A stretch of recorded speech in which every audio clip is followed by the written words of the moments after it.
artificial intelligence will completely transform our world. But what is AI? Why will it affect you? And how can you and your business survive and thrive through the AI revolution? Welcome to AI and You. Here is your host, author, speaker, and futurist, Peter Scott. Hello and welcome to episode 180. My guests today are Pauldy Otermans and Aditya, who have decided to address a global teacher shortage with AI, specifically a digital human AI teacher, as they put it, called Beatrice, who appears as an animated head avatar that can hold conversations. Their mission is to upskill 750 million underserved students globally by 2030. Pauldy Otermans is a female tech leader in the UK. She is a neuroscientist and psychologist with a PhD in cognitive psychology and cognitive neuroscience from Brunel University. She was named one of the 22 most influential women in the UK of 2022 by Startup Magazine UK, and has also received awards for her work from the UK Prime Minister and globally. Aditya is a young global innovator and under-30 social entrepreneur recognized by Innovate UK with research experience at the Turing Institute and Brunel University, London, and his work is currently operating in 13 countries. He and Pauldy are behind the Otermans Institute at oiedu.co.uk. I've got a lot of questions about using AI for teaching, so let's get right to the interview. Well, Aditya and Pauldy Otermans, welcome to AI and You. Thanks a lot. Glad to be here, Peter. Yeah, lovely to meet you. And Pauldy, you're calling in from London. Dev, you're calling in from India, and you have developed something around education and AI, which we want to talk about because that's a space of, well, it's in desperate need of innovation. You're coming on the heels a few episodes ago of a episode that I did about education, and I had some fairly scathing things to say about the innovation or lack thereof in educational institutions. So maybe you have some good news for us about what AI can do in that respect. So why don't you kick off, tell us what you're doing in that respect? So thanks a lot for that, Peter. Fantastic question. And just before this podcast, I actually got to listen to about 15 minutes of the previous podcast. So quite a lot of valid points. So just for the listeners, I think to begin with, what is our focus? Our focus is primarily on using AI to teach people. And there is a reason for that. The reason for this is we ourselves, and maybe Pauldy can touch on this later, have been on this journey from 2020. And initially, when we were on this journey, we did scale to 11 plus countries in 1 year. And at that time, we were using human teachers. Now, what we discovered during this entire journey was that the single biggest piece that is extremely difficult to scale is the teacher. And that's perhaps also the one which has the biggest shortage in the world. So this is obviously from my experience, but if you check data, etc., out there as well, we need 69 million more teachers by 2030 just to keep up with school education. And, a lot of this data comes from developing countries, yes. But even in the UK at the moment, we are not able to fill all of the teacher spots, especially for maths and English. This is a problem in Germany. This is a problem in France. So this problem is only growing.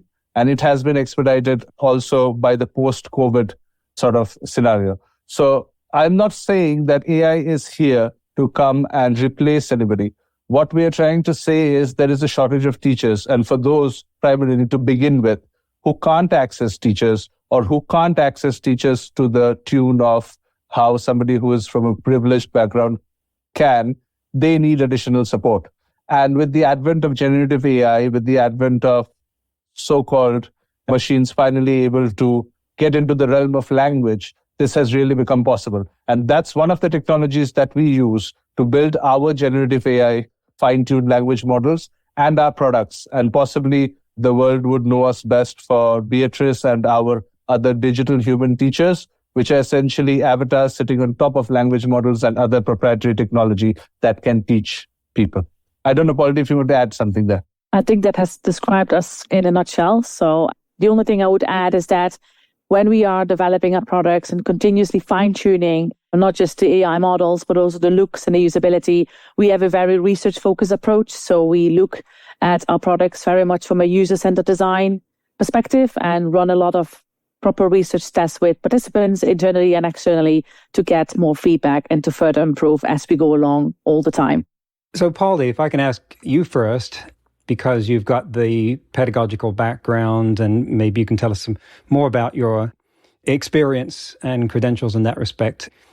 I think a big question is, if you're going to wade into the space where you're going to disrupt the market model in some way for education providers, what do you understand the reason for the shortage of teachers to be? That's a difficult question. Well, firstly, there's not enough people that have been trained to be a teacher. There is many, many more people that need education that there are people that be able to deliver this. It's a field that also requires quite a lot of training. Specifically, if you're looking at higher education institutions, one often needs to have a PhD in order to deliver teaching at institutions. And that is, well, the number of people that do a PhD is just not a lot. So there is just not enough supply as such. When it comes to the lower levels like primary school and secondary school, I'm actually not quite sure. I think it also has to do maybe with the training. It has to do maybe also with the pay. I'm not saying the salaries in education are that great. A lot of people choose for a corporate job instead, where they can still make a difference or can still work on educational related subjects and topics, but then from a corporate structure. So I think that's are some of the things that maybe have been barriers for people to join education as a work environment.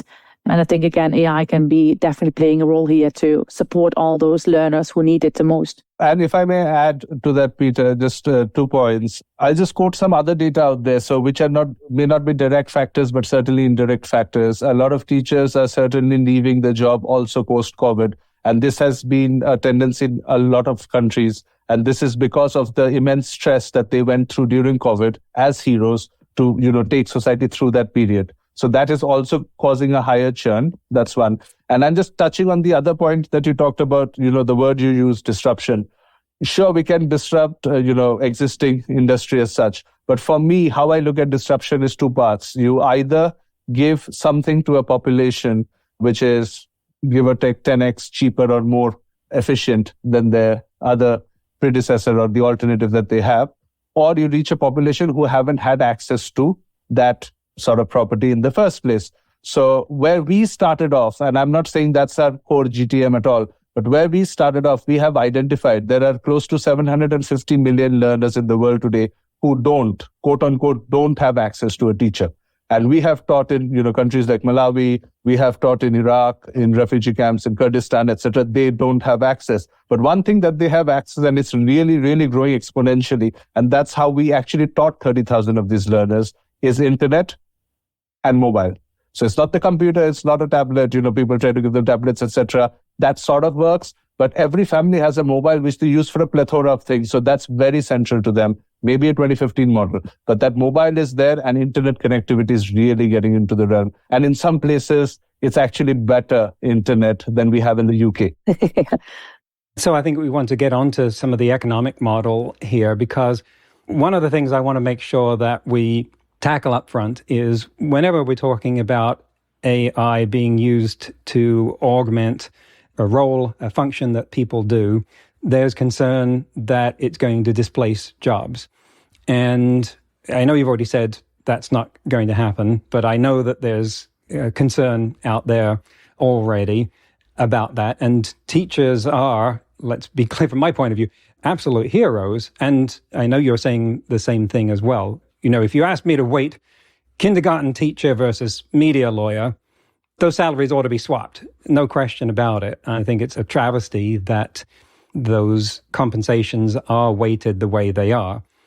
Now, if we're looking then at AI being used to serve these underserved populations, can we be sure that this is not eliminating a market for, say, a gig economy in teaching that would enable some people to teach remotely, even if for even less than they ought to get paid for in person? Yes, that could happen in theory, but let's just look at it in this context. It's an SDG goal, right? It's two SDG goals rather.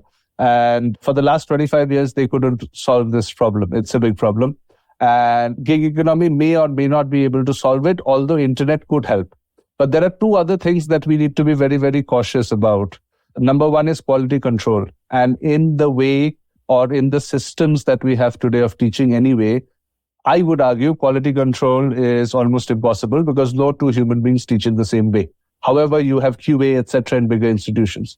That's not going to be really possible in these remote areas. And we have so many cases already where there are teachers, but they are teaching outdated materials, etc., because they themselves have not been upskilled. And that's found out maybe a year or two later, 6 months later, which creates a problem. So one is the quality control part.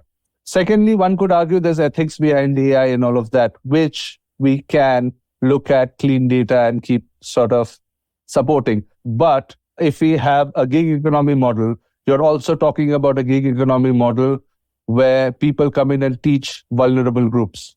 That can also have its own risks because you are basically taking people, members, children of vulnerable groups without too much oversight and putting them with somebody in the gig economy. So that could also be a risk. So these are things that there's no perfect model here, but it's just, from a wider picture point of view, it's worth weighing these things up. So the group that you're talking about serving, the people and children in places like Malawi, are by definition impoverished.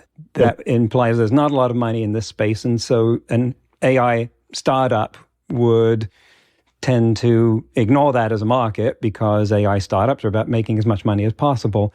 Can you talk about how this will be funded and become a going concern? Yeah, cool. I can do that. And Pauldy, if you want to add, please do. I don't want to be, but obviously this is my side of the business. No, go ahead. Yeah. So first of all, our core GTM from a paid customer point of view at the moment is with higher education. So we work with universities, and at the moment we are working with a couple of universities where an entire module of 9 hours will be taught by our AI end to end. So that's our paid GTM model. But the other model where we have the impoverished side of it can be looked at in two ways. So even now, AI aside, we still serve thousands of learners for free every year.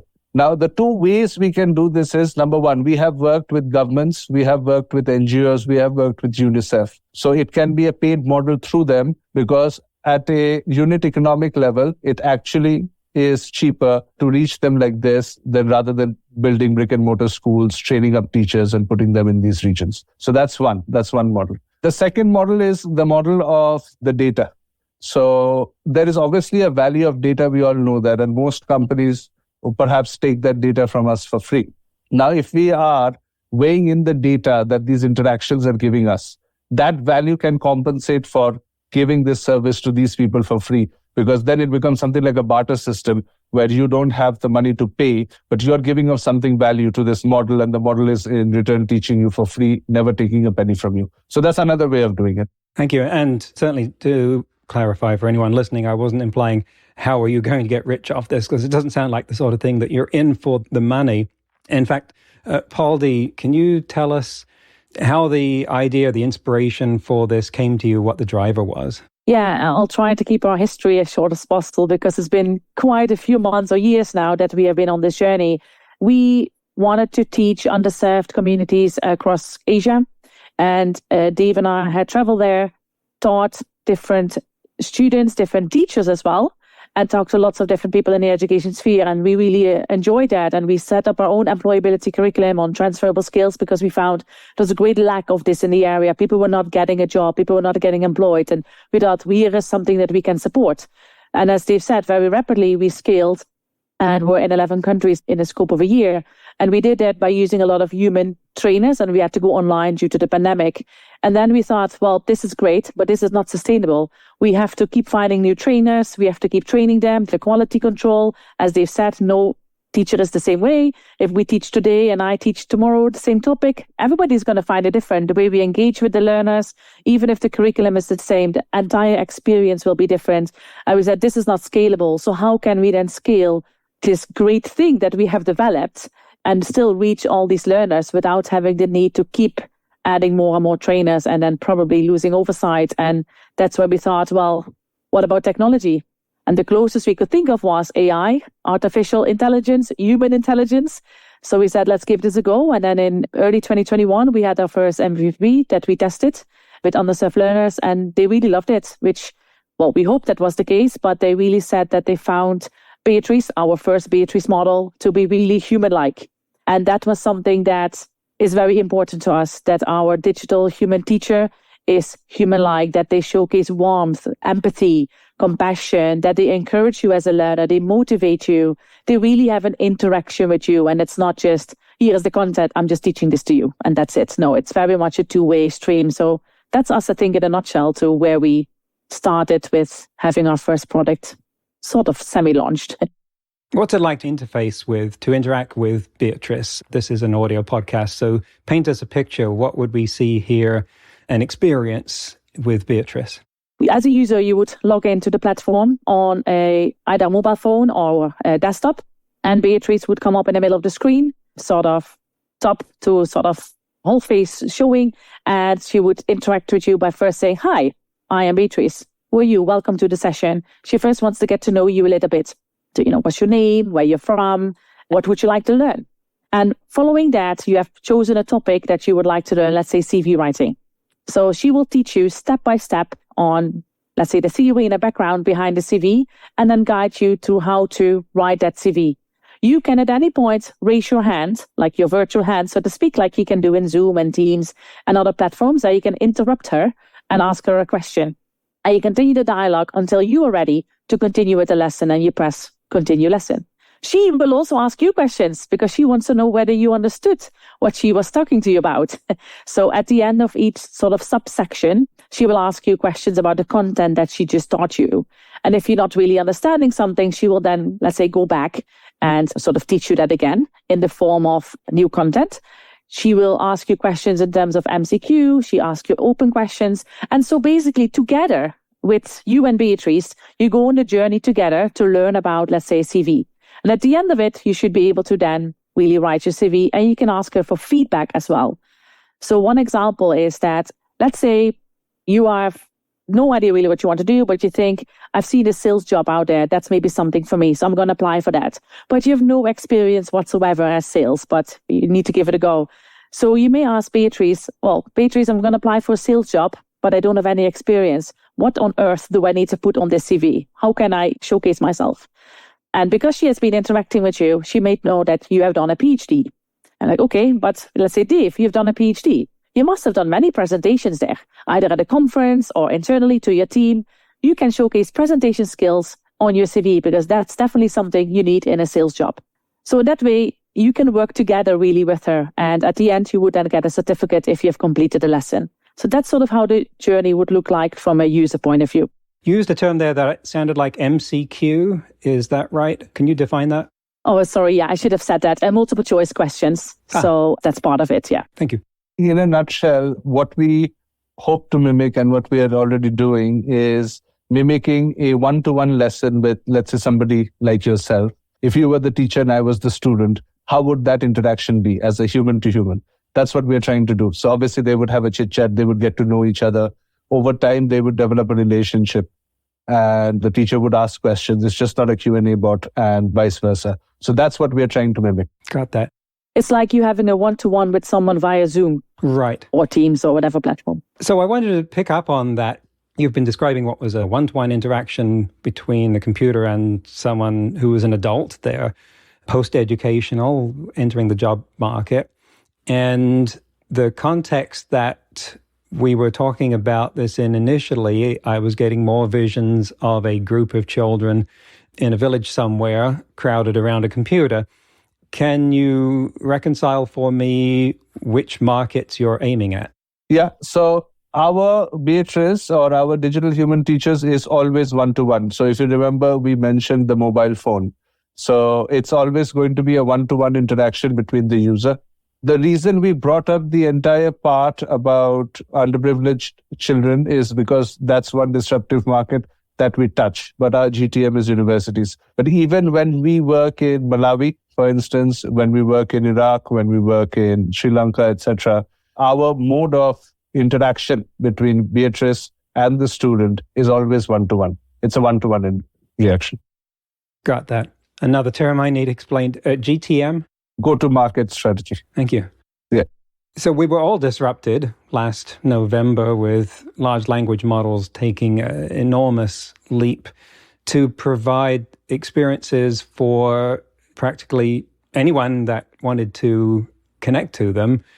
Very similar to what you're describing. You can, with ChatGPT, you can set up context for the interactions, say, this is who I am, this is how to talk with me, this is who you should be, and have this kind of interaction where you could get it to teach you things already.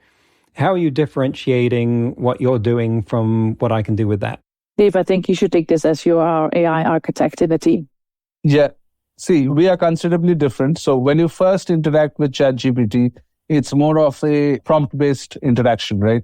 You prompt it, it tells you something. But sure, you can obviously prompt it to, give it the structure of a teacher, the characterizations of a teacher, and then keep prompting it to mold that interaction forward. In our case, we are not really relying on the user to start that entire interaction. It's not a generalized model. So the user gets the teacher right from the get-go. So there is already an expectation of what the teacher does and what the learner or the user does. Now, one of the interesting parts here is, for the first time using this approach, we can give anybody in the world the same level of teacher. So you get X, I get X, everybody gets X. But as each individual starts interacting with the teacher, what happens is the AI obviously molds to your user behavior. It understands how you're behaving, how you're speaking. So for the listeners, another example is everybody, so-called, but everybody gets the same Facebook platform, right? But eventually you see different ads and somebody else sees different ads. So the way the AI eventually will react to you is going to be different, but you can give everybody the same AI. Now, one of the most interesting parts is, I could say that ours as an avatar, ChatGPT doesn't, but yes, you can, stick it to an avatar or things like that. But our language model, the fine-tuned language model that we have built, is purely for education. And some of the things that we focus on, I'll just give 3 for the listeners at the moment. Number 1 is ours is only knowledge-based content, the first primary base that we have put in. So what that means is the risks of hallucinations, as would have any generalized model because it has tons of more data, is reduced. So that's number 1. Number 2 is ours is a 5 billion parameter model. We're actually trying to shrink that further to do that. Number 2 is ours is a conversational dialogue-based model as well. So we won't use any kind of, there is the corpus of knowledge that we use, and there is a corpus of human-level dialogues that we use. So what that means is it is focused primarily on interactions. So as you said in your last interaction as well, and at the end of the day, generative models just predict what the next word is, right? Or what the next sentence is. Our model can better predict, using the corpus of knowledge, a more accurate answer, we feel, and our model can predict a better response, a more human-like response to the interactions that the users are getting, because it's only limited to that. So these are 2 of the most important aspects and how we think we are different from the likes of ChatGPT. And the third one, I'll just keep it to, we have an avatar. What age range of student do you see this getting to? I'll start this and I'm going to jump this off to Pauldy because she'll probably start with the earlier one, because it's very important to understand this context. Our language model is multi-platform, so it can power many things. So the language model powers our digital human teachers, Beatrice being the first. It can also power chatbots on MOOC platforms. So for instance, we did one in South Africa where 74% of the learners on that platform, which were women between the age of 16 and 25, said they would come back to that platform. And by the way, MOOC platforms are like Coursera and Udemy, massive online course platforms. They would come back more to the platform because of that. And 75% said they now knew what to learn next on the platform, just as a chatbot. So that's another example. The third one is our latest early beta product that we have taken out, which is called Teddy AI. It's a Unity game with a teddy bear, with our conversational AI stuck at the back of it with a lot of limitations. And that becomes a study buddy for 4 to 9-year-old children. So I'm going to bounce this off to Pauldy now because she's the product owner of that product. And possibly, I think we should start the journey there. Yes, thank you, Dev. Yeah, so indeed, Teddy AI is your child's conversational AI study buddy. So Teddy can talk to your child about anything they want to discuss with you. Well, probably not with you, but they would do with Teddy. And when we tested Teddy with children in a few schools in the West London region, where we are also based, they loved it. They couldn't get enough. I had to get my phone back from them so that they would really wanted to join, continue the interaction. They love talking to him, interacting with him. And that's the first part. That's the first part of Teddy. The child can talk. The second part is where the child can explore the entire, as we call Teddy's world, where there are a lot of educational aspects to it. And as Dave said, it's made on Unity, so it's a game.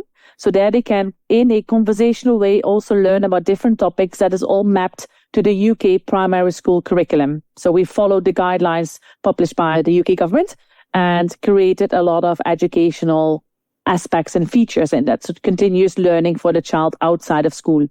But the third part, which I think is most interesting, and I kept it for last, is you as the parent can also have an input in this. So your child plays on their device or your device, and you can have a, let's say, separate app or a separate setting within the app where you log in as the parent. You link your child's ID, I know their number, 12345. You link that to your account that you have as the parent, and your child doesn't have access to that at all. And you can say to Teddy, okay, Teddy, next time you talk to my child, Peter, please practice multiplication of 2 with them, because they're not so good at that. And I really would like them to learn more about that. So next time Peter interacts with Teddy, chit chat, they're talking about what they did at school or the holiday or the weekends or whatever it is that Peter feels like talking to Teddy about. And then Teddy's like, okay, Peter, now let's talk about multiplication of 2. And in that way, the child will learn what they need to learn for their education or what their parents may want to learn.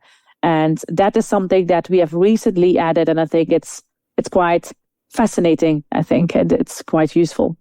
Dave, you have your hand up. Yeah, I just wanted to add a little bit from a technological standpoint in the most simplest way for those who might want to know that. It's fairly basic, to be honest. It's a prompt. So it's a 3-dimensional interaction. The child is interacting with Teddy, where they are conversing using generative AI. So the child, he, she, they are prompting and the Teddy is speaking back. But from the back side, the parent can also prompt, as you can do on, ChatGPT, right? Practice multiplications of 2. It's just a button or a prompt saying that practice multiplications of 2 with my child in the next 2 hours of gameplay. And Teddy comes in and does that. And just to imagine that, when we grew up, etc., when our parents showed us something, let's say they showed us Winnie the Pooh, right? So another bear. When we watched Winnie the Pooh, all of us watched the same Winnie the Pooh and the parents knew we were watching Winnie the Pooh. In this case, all of us have Winnie, but the parent can tell Winnie what they need to interact with the child with. So the child is having fun, doesn't feel interrupted, but during that fun can also learn something that the parent really wants them to learn as well. So that's the power of AI, and that's why we're excited about this early product of ours. So each child, in essence, gets their own Winnie the Pooh, which goes beyond just the physical appearance, which has been easy enough to do up until now, but the personality and behavior of Winnie the Pooh in an educational context. Yes. Yep. That's the end of the first half of the interview. Part 2 will drop next week. In today's news, ripped from the headlines about AI, research from the University of California at Berkeley shows that artificial intelligence systems can process signals in a way that is remarkably similar to how the brain interprets speech. A finding scientists say might help explain the black box of how AI systems operate. Using a system of electrodes placed on participants' heads, scientists with the Berkeley Speech and Computation Lab measured brain waves as participants listened to a single syllable. Bah! Sounds a little boring, but then that's what research experimental subjects are there for. They then compared that brain activity to the signals produced by an AI system trained to learn English. The researchers transmitted the same recording of the bah sound through an unsupervised neural network that could interpret sound and measured the response of the network to that sound. Gashper Bergush, assistant professor of linguistics at UC Berkeley and lead author, said, quote, "The shapes are remarkably similar. That tells you similar things get encoded, that processing is similar," end quotes. The study was published in the journal Scientific Reports. The side-by-side comparison graph of the two signals shows a striking similarity. It's interesting when we find similarities between the responses of a human brain and an artificial neural network, because so much of the time when an ANN is trained to perform some human-like function, it's actually doing it radically different from how we do. That might still be the case in this case, but we have some evidence that at least some aspect of that process is the same.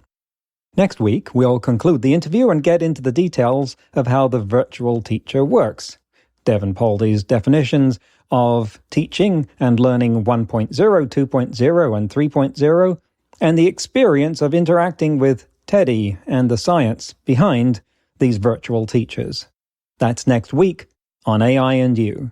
Until then, remember, no matter how much computers learn how to do, it's how we come together as humans that matters. That's all for this episode of AI and You. Please leave a rating and comment and share with your friends. Get the book Artificial Intelligence and You and see more videos and articles at aiandyou.net. That's aiandyou.net, where you can also send us your questions. Thank you for listening.